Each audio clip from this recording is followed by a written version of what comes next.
Shane Dawson finally releases part 1 of his Jake Paul documentary. Lil Xan is hospitalized for the craziest reason. And Laura Lee returns to YouTube with another apology video. All that and so much more on today's Rundown. What's up, guys? Welcome to The Dur. Naz and Aaron here, and BTS was on The Tonight Show with Jimmy Fallon, and we are gonna give you guys all the highlights from their time on the show later in this show. Yeah, but before we do that, I mean, let's just talk about this Shane Dawson docuseries about Jake Paul. It dropped yesterday, and it is everything you expected it to be and more. So on Tuesday, Shane Dawson unveiled the first episode in his new docuseries featuring Jake Paul, titled The Mind of Jake Paul. So this was a 40-minute clip, and it has racked up about 9 million views as of right now, and we are all totally hooked here. Ooh, I'm nervous. Okay, all right. Should we listen to this before we get into everything?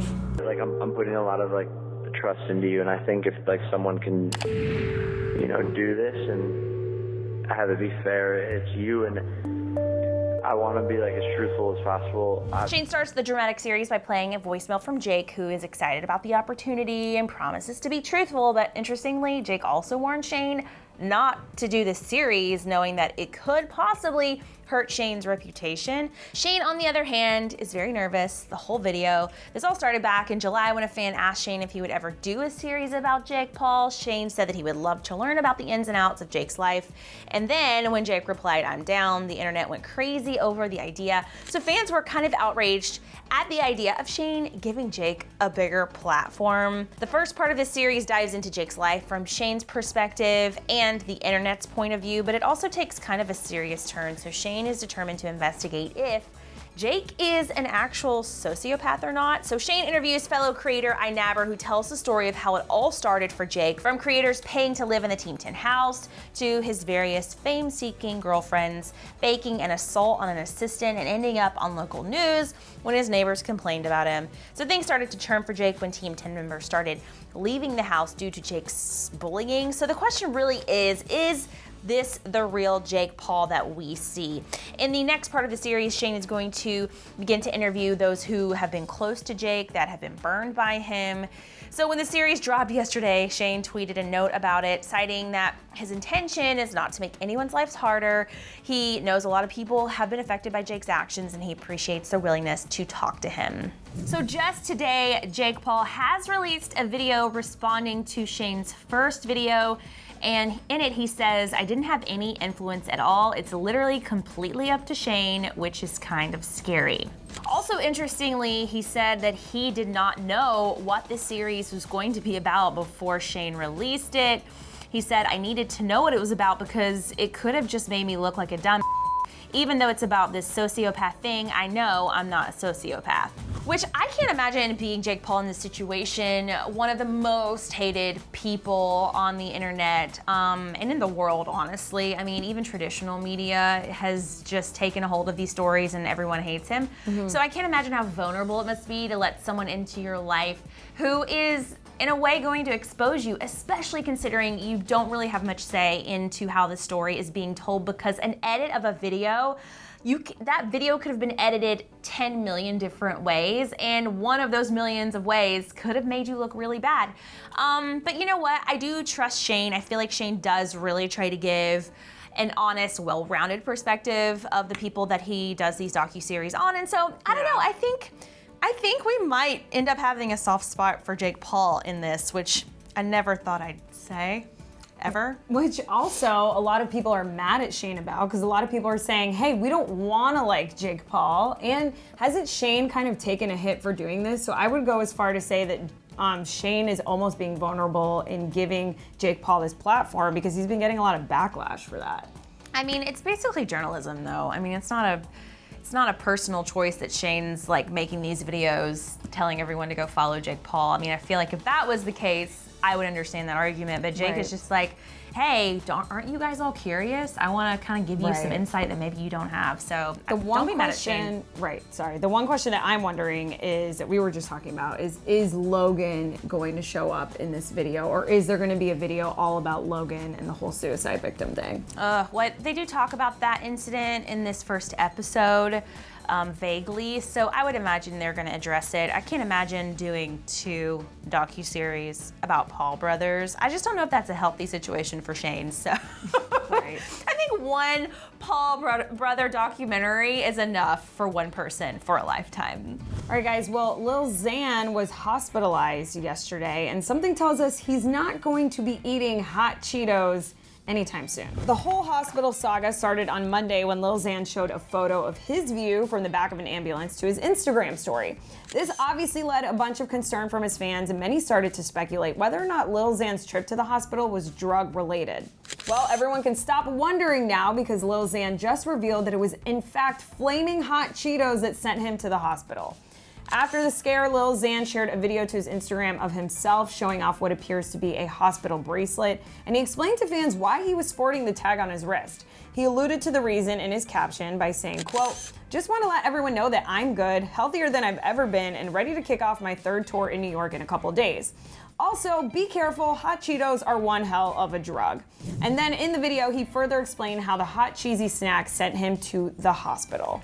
Okay guys, so obviously when I heard this story, so many questions came into my mind, Aaron. I was like, what? Can hot Cheetos send you to the hospital? Like, how many hot Cheetos do you have to eat for this to happen? And while we were researching into this, in fact, hot Cheetos have so much red food dye in it that it really can affect your insides. As far as like changing the color of your stool, it can even make you eternally bleed in your Gastrointestinal tract. I can't say that word, guys, so I always look to Aaron to say it for me. Isn't that insane? Yeah. And we were actually looking up that there are schools in New Mexico, California, and Illinois that have actually banned flaming hot Cheetos.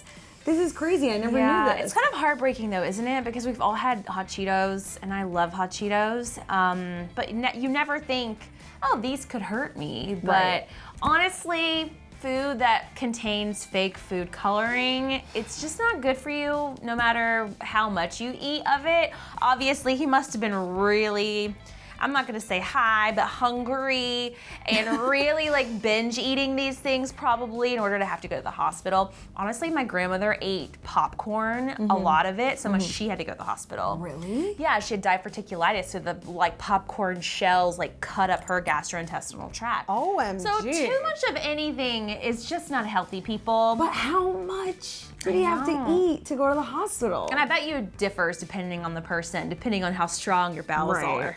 So last night I was busy on YouTube. Of course, I watched Shane's docu-series. Then I also saw that Laura Lee had just uploaded a new video for like the first time in a month, and it was another apology video. So Laura Lee has been taking some time off of social media after her old racist tweets were exposed to the internet about a month ago.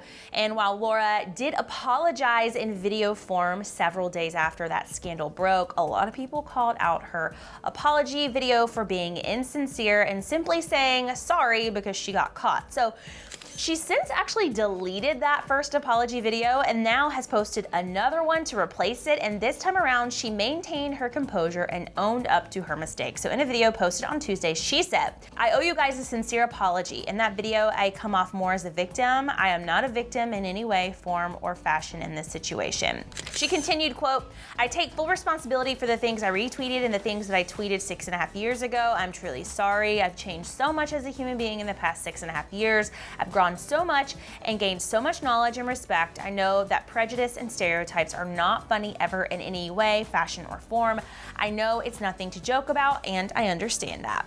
Laura also said that she took the time off to reflect on the past and think about her future as an influencer, including the responsibilities she needs to take on from here on out. She also acknowledged that the beauty community has been pretty drama-filled lately, herself included, but she claimed that she's going to try and fix things and get things back to how they used to be. I want to help this whole community that right now is not in a good place to turn it around and put it in a beautiful place where it's a positive place where we come to beauty to grow together and to feel good again. So this video was really short and sweet. This was only about 4 minutes long. Definitely a very different vibe than her first apology video, which she said, you know what? I didn't delete it because I didn't want anyone to see it. She's like, literally, you could search it and find it all over the internet. She said, I deleted it because it didn't represent who I am, which is a really interesting thing to say. I'm really curious how this beauty community is going to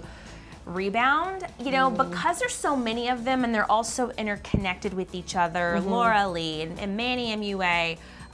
There's someone else, I can't, Gabrielle Zamora, but he's doing videos. But like, I'm really curious if they're all gonna be able to make it back and continue to grow and be successful, or if 1 or 2 or 3 of them are gonna fall off the map, because I think people are really upset. I read the comments of Laura's video yesterday, and very few of them are positive. Even still, like most of the comments are they're literally like, we didn't even realize you were gone. No one asked you to come back. Like, they're not good, positive comments. So I'm really curious to see if she can make a comeback. Will she? What will she do to fix the beauty community? Because I'm like, how do you fix that at this point?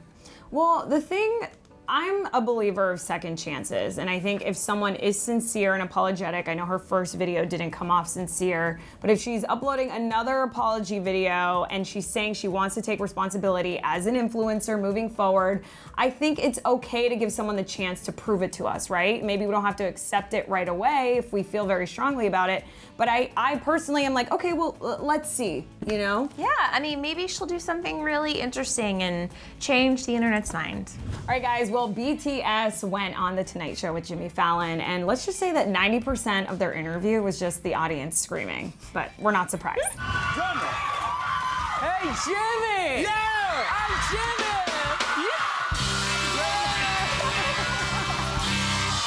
After all the guys went down the line introducing themselves, Jimmy asked RM, aka Rap Monster, about the group's recent speech at the UN. Jimmy asked what BTS's message is, and RM gave the perfect answer, saying it's mainly about speaking for yourself instead of letting other people speak for you, because to truly know ourselves is important. Jimmy also asked the group if they were enjoying New York, and J-Hope gave the best answer ever. Any highlights in New York? I love Soho. I want to go there for shopping. Really? Yeah. Shopping! Woo! After the interview, the guys went on to perform 2 of their hits. First, they kicked things off with a high-energy performance of their recent hit single, Idol.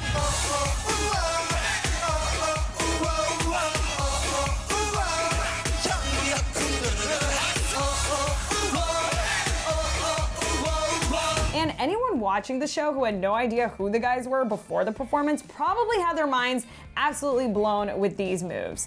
The gang also performed their hit I'm Fine from their previous album Love Yourself Tear, and they also performed the Fortnite animated characters' iconic dances, and it was everything.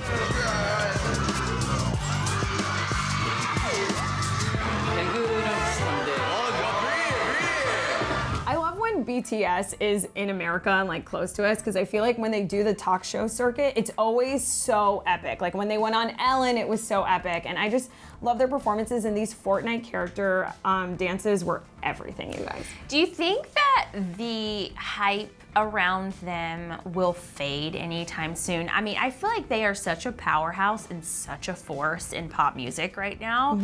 I just don't see that changing. Like, I don't see, there's not really a group or band or anyone that's as big as them.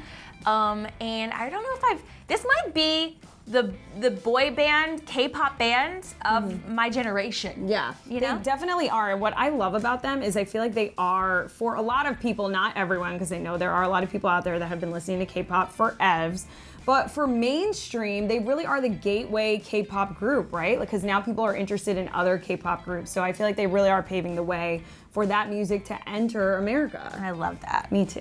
All right, guys, it is the end of the dirt, and Aaron and I have some questions for you. Aaron and I are really interested to know, did you guys know that hot Cheetos could send you to the hospital? How crazy is that? Yeah, and have you been to the hospital because of hot Cheetos? I'm also curious about that. Also, it makes your poop black, apparently, or can. And also, if you know anyone that's been in the hospital because of hot Cheetos. Yeah, I feel like we should do a documentary about hot Cheetos after this. Like a Shane Dawson hot Cheetos documentary. I love it. Write that down so we don't forget. But also, before you guys go, let us know in the comments, what did you think of Laura Lee's second apology video? Do you think it was more sincere than the first? Are you going to subscribe or continue to subscribe to her content? Let us know in the comments, you guys. And that is it for us on The Dirt today, but we'll see you back here tomorrow. Bye-bye. But before you guys go, make sure you click that box right over here to see if Jaclyn Hill is quitting YouTube. That was a huge story yesterday. Also, you guys, since you're here and you're clicking, you might as well hit that subscribe button too so you can know when we upload new videos. Click it.